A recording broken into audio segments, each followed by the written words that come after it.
Hi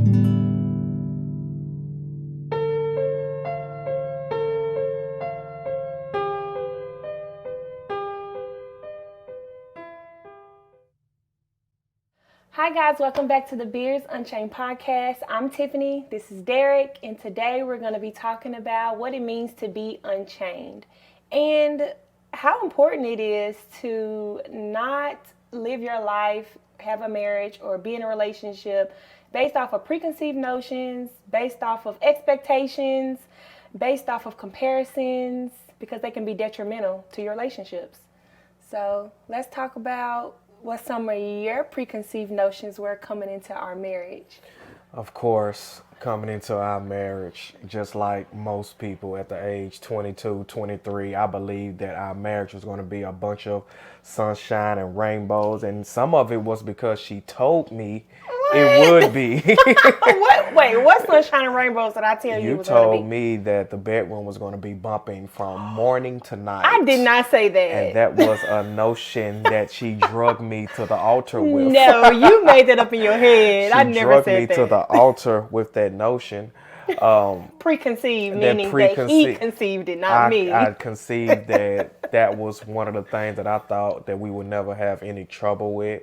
But as we went through our marriage, that has been something that has been a chain that, goes with the ebbs and flow of marriages. Sometimes it's great. Things happen in life that make it not so great. Another preconceived notion is that my family, my outside kids and my kids that we have together and my wife was going to blend seamlessly. This was a fabricated lie from the pits of hell. One of the hardest things I don't have to deal with is trying to get this thing to go together, dealing with people that are outside of our marriage. So that is our second chain. Our third chain, I believe, was finances. I'm a very traditional man that believed that leadership should come from the man based on the Bible. Coming into the marriage, I had no flexibility with that. Gotta be the boss, gotta tell everybody what to do, gotta give direction, and gotta do it in a demonstrative type of way. And that is a chain on our marriage. Can you talk about some of the ways that we've broken some of these chains and how let's talk about my preconceived notions because I had some too. Go ahead. My preconceived notion was that when we got married, it was definitely going to be sunshine and rainbows because y'all remember Tamar Braxton's song "Love and War"? Mm-hmm. Like I felt that was my anthem, like our first year of being married, because whoever said marriage was going to be sunshine and rainbows all the time was a lie. But I definitely went into our marriage thinking that, we was going to have a fairy tale. Like, we were going to be in love and everything was going to be great. And everything was going to just be, like you said, just everything was going to fall into place seamlessly. You was going to love me. I was going to love you. You was going to respect me. I was going to respect you. You were going to fill all of the gaps that I had in my life. Like, you was what was missing. Like, that's what I thought coming into our marriage, and that wasn't it. Wasn't how marriage went at all. Mm-hmm. So, your chains, how did they get broken? How did we break the chains in our marriage? I think one of the best things that we done is break down our marriage and had a reset. Mm-hmm. We took our marriage, we took everything that we had going on, we put a pause and we put in the work to reconstruct some of those traumas that we had, some of those misconceptions that we had. And one of the biggest things that I know that we had to go through is taking divorce off the table. I know I said in one of my podcasts we had 3 marriage scares, but since we've taken divorce off the table, we've had no more marriage scares and taken on the mindset of a forever marriage. We're going to be married forever. These are the problems. How do we solve the problems? And I think that was an epitome of our marriage now. We go into our marriage knowing that it's us against the problem instead of my problem isn't with you, my problem is with this situation. Yeah. We went into that and broke that down and got out of some of our chains like that with simply changing our mindset, having a mindset. I believe that, and I know this for a fact, with her and with me, we both had super high expectations, too high. Like I wanted Tiffany to be there for me every time I need her, feel every desire, to take care of everything, to be everything. And when you put all of those together, that says God. Yeah. That says God. That does not say marriage. So we put our spouses on a pedestal to be God and wonder why we get put in situations to where we are upset or feel disappointed, feeling deprived. And one thing that we did when we sat down and we redefined what we wanted our marriage to look like, I had to take her down a notch and put God in his rightful place. Yeah. God promised me he would be a provider. Yeah. God promised he'll fill all my needs according to his riches and glory. God said he'll do that. God said he'll be there for me. He'll wipe my eyes. So I couldn't just depend on Tiffany to do that. So now that I'm dependent on God to do that, everything that Tiffany had is extra. Yeah, that's good, because that's definitely what I was looking for coming to our marriage. I was looking for my life to be fixed, and that plays on the trauma, like the childhood trauma that I had. And like we mentioned before, that was one of the biggest pitfalls for me, not recognizing my childhood traumas until we got married. And I was definitely looking for you to come and be like my knight in shiny armor, because you do got them big old guns, but that's just not what I got, because that was God's place to come in and to do what he needed to do for me in my life. And I think for like one of the biggest chains that I feel like we broke for me was my trust. And it did play off my childhood trauma, but also with us having these preconceived notions coming into marriage, like it ended up making us not being able to trust each other, because it caused a lot of hurt. Like we didn't know how to respect each other, and that led to us not being able to trust each other. Facts. One of the biggest things that I had to get over and try to move forward with was the kids, and how I was gonna raise my kids and how I was gonna be there no matter what.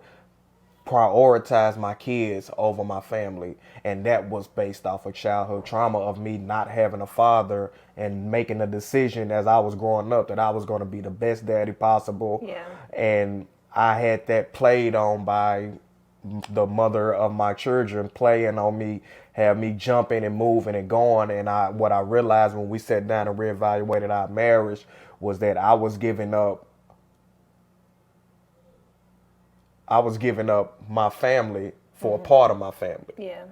I was giving up a little part of my family for the whole part of my family. And instead of me trying to prove to them that I'm the greatest father, which I never succeeded. Yeah. No matter what, if I'm there on Christmas, I'm at everything that I can be at. I give all the money, and it still was never enough. I just started making up in my mind that I'm going to be the best father I can be, in a way that's going to be good for my overall family, not just a piece of my family. Yeah. And that was something that was a major hurdle for me, to have to sit back and say that I can't go every time she say go. Yeah. I can't jump every time she say jump. I can't send money every time she say send money. I'm sending her some money, and then we ain't got money on the card note. Like, it doesn't make sense that I'm giving pieces of my family and messing up my family as a whole. So that was a chain that we had to break, and that I'm glad that we broke. Because I was never going to succeed in making everybody feel like I'm the greatest daddy in the world. Yeah. And it was coming from a place of hurt. Yeah. It was coming from a place of not understanding where my dad was. Yeah. It was coming from a place of just wanting to be better and not making sure that my kids didn't have to go through what I went through. Yeah. But it was a better way to do it that involved that Tiffany wanted to be involved in, and that I would succeed in control to the mothers of my children, instead of coming together with my wife and being a family and making decisions as a family. And that was one of the biggest hurdles that I had in trying to be, the man, the leader of this family, and having outside noise continuously cause trauma and continuously cause problems in our marriage. Like, she just they were literally just throwing sticks and bombs and blowing our marriage up by doing stuff at the last minute, not planning, asking for stuff. Can you come pick her up tomorrow? I'm like, man, I got to go pick up Trinity tomorrow at the same time, and put me in limbo, which put my family in limbo. Yeah. And that was definitely a chain that had to be broke, and that I'm glad that we broke, and we sat down and we discussed and we worked it out and we went over it. And took what your trauma was, took what our trauma was, did the work, and we came together to build a solid foundation for our marriage. And the most solid foundation that we have found that is sustainable, that will always be there, is God. Yeah. Is God. Like, if we don't got nothing else, we got God. If we can't do nothing else, we pray. So yeah, learning how to blend our families was definitely one of the chains that we had. And I feel like we went through seasons of where, okay, everything was good, and then it was like out of nowhere things was really, really bad, and then it was like things were good, then it was really, really bad again, and it was just like a constant up and down. And at that time I don't think we had learned how to adjust properly. So it was like when things was good we was really high, but then when things got bad we was really low, and we didn't know how to get back up from those, or it took us a lot longer to get back up from those downward slopes during those times. So I'm glad that we were able to learn how to adjust, and that those chains are broken, and I can confidently say that they're broken because we have gone through even harder times and has not had the impact on us that it did when earlier in our marriage. So thank God for that. Thank God for broken chains. And the name of the podcast is the reality that we live in. Another chain that I felt like that I had to break was the preconceived notion that I had to be demonstrative in order to lead.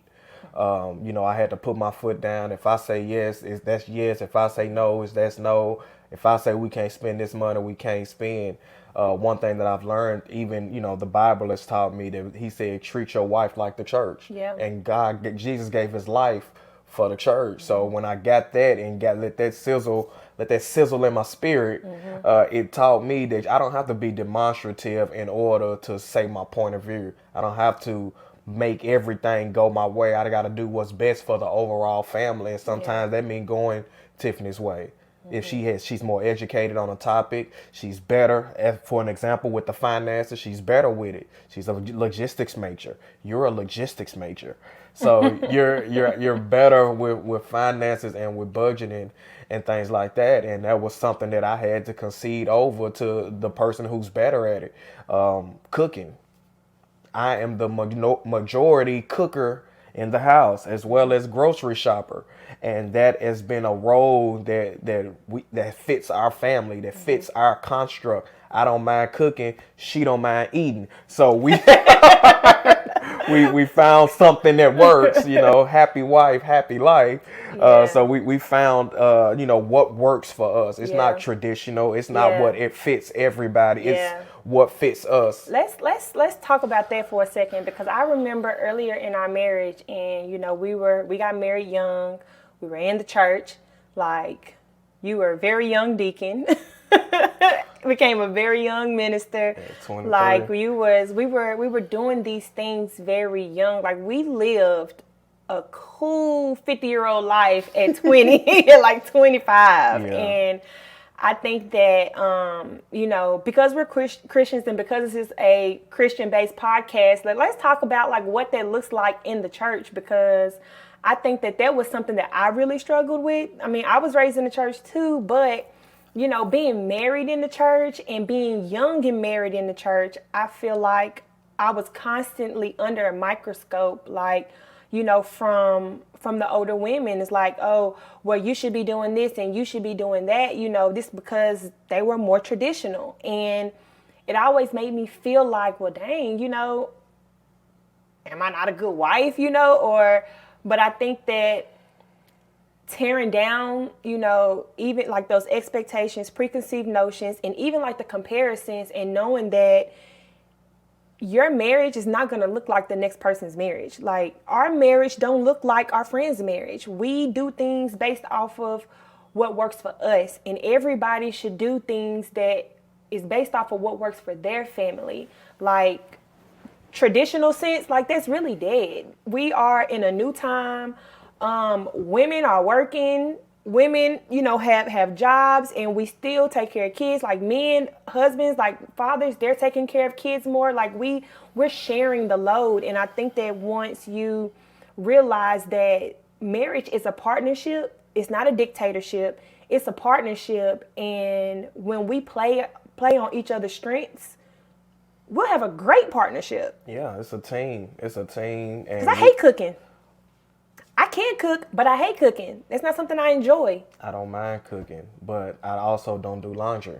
I haven't touched and washed nothing in 10 years. I hate doing it too. But all of a sudden, do when I open my drawers up, my wife beaters, my shirts are in there. Shout out to Trini. So that is something that I don't have to do.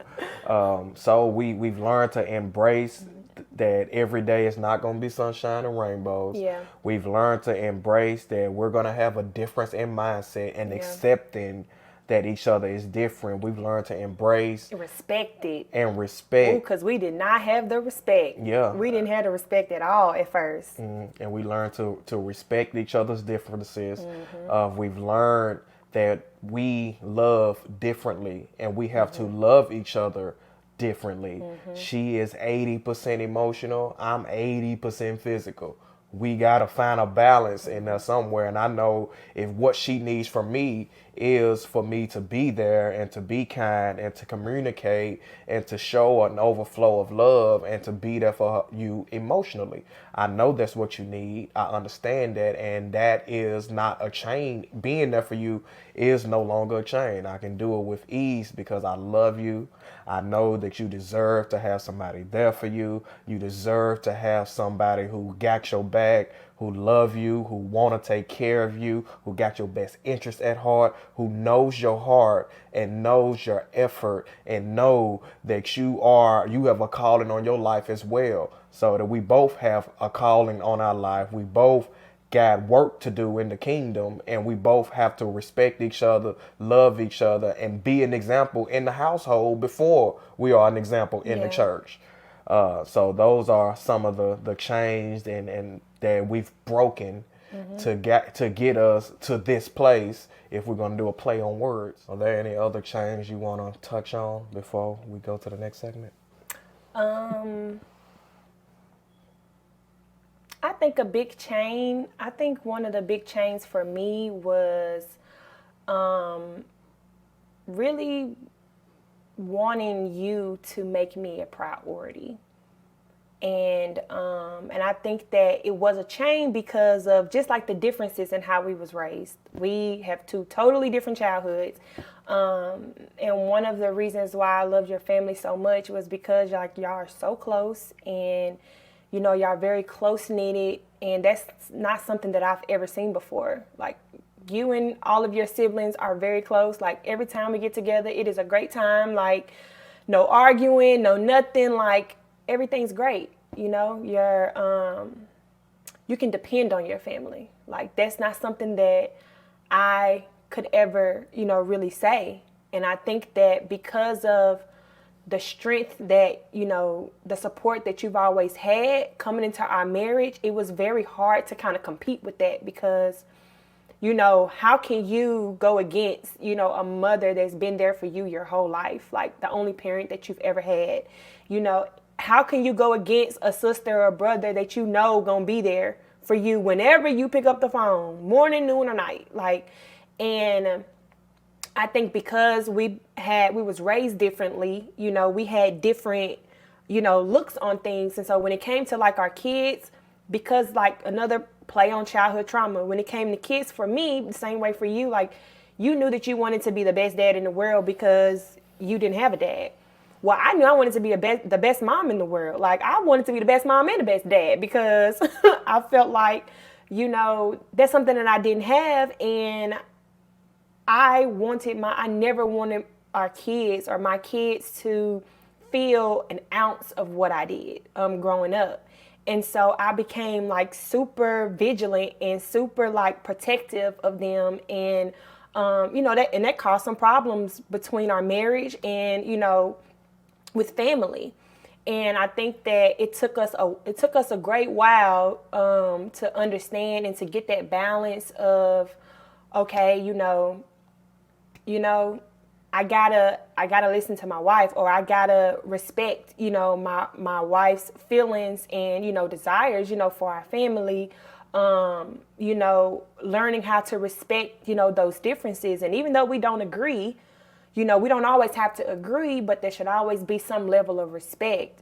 And like, even like my friends, they, have dealt with some of the same things. And, one of the advice that I've given to my friend before is, look, like, you're going to go through this. Like, it's normal. Like, it is normal to have those growing pains, when it comes to transitioning from being single to being a married person, especially when you have such a sound support system.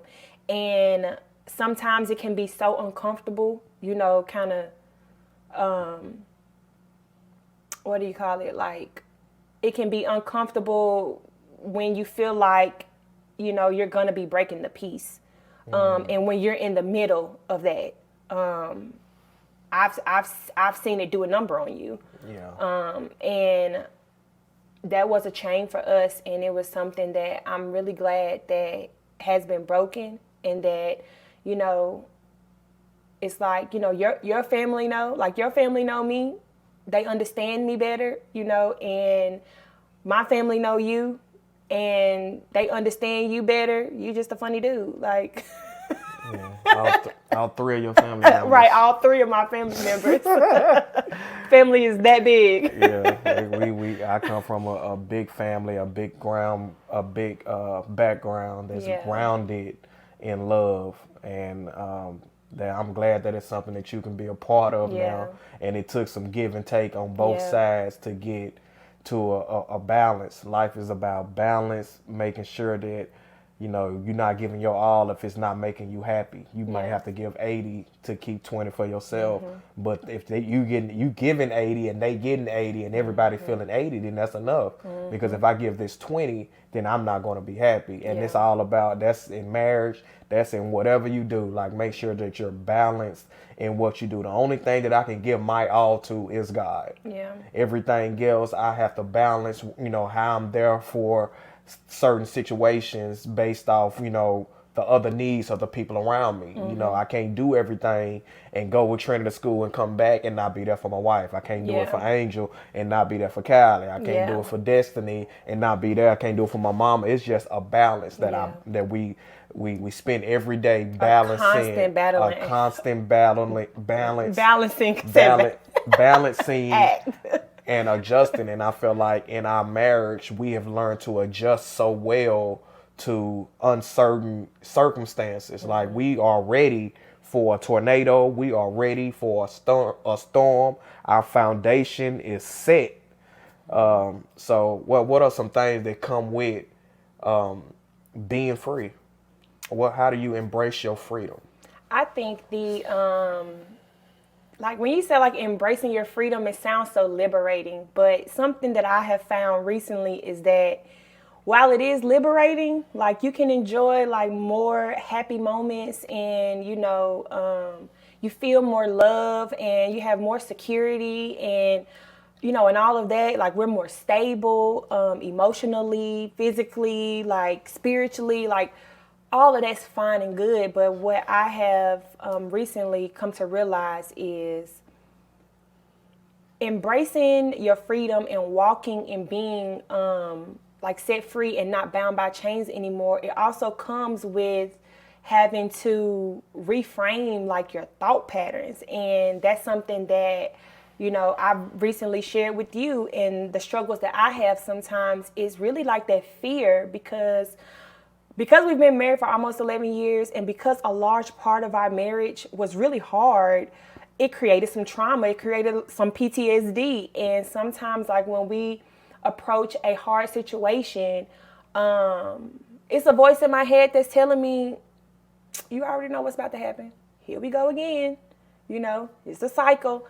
And really having to take a step back and realize like whose voice that is, and knowing that that's not of God. And really what that is like, because a lot of times when we don't know, when we are uncertain about things, because this is kind of new for us. This is kind of new for us. Like we don't know what, like how great our marriage is going to be. Like we don't know what tomorrow is going to bring. We don't know what the limit is. It's a whole cloud of unknown. And so a lot of times when we're operating in the unknown space, fear likes to creep up because you don't know. And that's what happens to me quite often. And I absolutely hate it. I hate it. I hate it so much. And it does something to me emotionally every single time. But something that I have embraced is that I don't have to work through it myself. When the fear comes, I have to stop it. Like I have to nip those thoughts in the bud, and I have to, like I said, recognize whose voice that is, and I have to rebuke it. And then me knowing I don't have to do it by myself, I can talk to you about it. I can share with you those fears, and that also creates more emotional intimacy that is really good for me. Like I need that, in our marriage. And so like recently I was sharing with you about how when I feel like an increase of joy, I instantly go to death. And that's something that, I've been working through, and like, I've been sharing with you. And it's like, I never want, it's like. What do you mean by go to death? Like, I think about like when I'm experiencing like a great deal of happiness, my mind goes to the extreme amount of sadness I would feel if something happened to you. Or if something happened to our kids.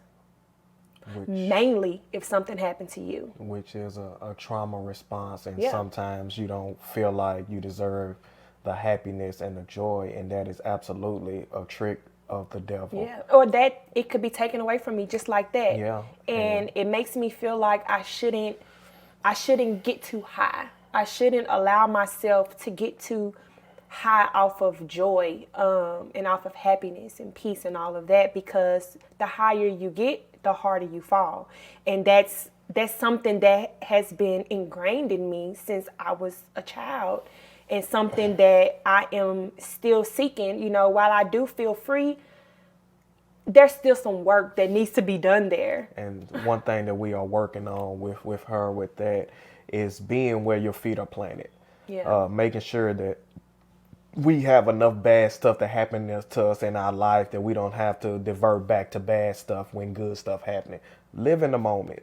Be happy. Celebrate the joy. Let's celebrate the wins. Bad times will come, but bad times are better when you experience these good times in its fullness. Yeah. You will be able to be like, okay, yeah, I'm broke right now, but show me when we was in Jamaica. What about that? What a time we had in Mexico. Like, I mean, we can just get back there. We got some good times to lean back on, to center us. Yeah. To center us. So what would be some advice or some tips that you would give people that are seeking to be unchained? I think the main thing, or the best thing that we could have did for ourselves, and you mentioned it earlier, was to start over. Do not be scared to start over. Break it all down, everything, and rebuild your marriage based on a foundation of respect, love, and communication. For sure. And that's something that we did. Mm-hmm. And I think that sometimes, married people, when they hit a rough patch, people who haven't already made up in their mind that divorce isn't an option, it's very easy to be like, oh, we're damaged. We're broken. Ain't no coming back from this. Can't come back from that. Like, think of the worst thing that you feel like could happen in a marriage. And then you feel like, can't come back from that. But that's a lie. That's a lie. The Bible says that love covers a multitude of sin. And I feel like our marriage is a testament of that, because we wanted it. Like, we wanted it to work, and because we had God. And I feel like if we didn't have God, if we didn't have a marriage with a foundation based on God, we absolutely would have been divorced a long time ago. Yes, yes. And when you restart, choose to restart and build your foundation with a sustainable force that don't shake, that don't move, that's always there, that's forever present.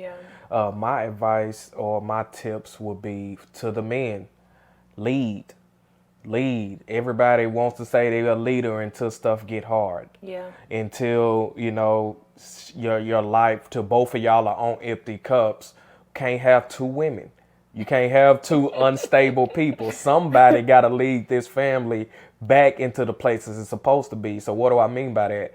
If your family is lacking love, lead in love. Show love, give as much love as you can until your family is back in love or back feeling love. Like if it's lacking communication, communicate. Make sure you're communicating that. If it's lacking respect, give respect. Men gotta accept the leadership when it comes through hard times. Everybody can lead when money is good. Everybody can lead when they getting all their needs met. But real leaders can lead despite their circumstances. And I challenge men to work on yourself, to work on your trauma. If you gotta go to therapy to get some of this trauma worked out so that you can be consistent and not going up and down. Like one day you a good man, a good leader. The next day you in your feelings all over the place. Like, who's the woman? The Bible charged us to lead for a reason. So I challenge men to lead and lead in love at all times. There should never be a time that you feel like you need to disrespect your wife. There should never be a time that you feel like that you should have to yell at your wife. You should have conviction and your own accountability as the leader in this house, as you are being led by God to do the right thing. That's my tip. That's my tip. You felt that? I felt it because I've had to live it. Lead in love, even when empty. When empty, I've led in love and I poured into her cup. And as I poured into her cup and got her cup up, hers overflowed back into mine. And that's how I've learned how to lead and be consistent. There's never a time that I shouldn't be showing love, no matter what the circumstance could be. So that's all I got. You got anything else? No. Well, that's all we have for you guys today. Well, we thank you for tuning in and listening, watching. If you're watching this through YouTube, we thank you. We don't take it for granted that you are tuning in with us and sharing this journey with us. Feel free to share your experiences, give your thoughts, give us some feedback. Use the hashtag Chainbreakers or hashtag The Beard's Unchained, and let's engage. Beard Unchained. We in this thing. Peace.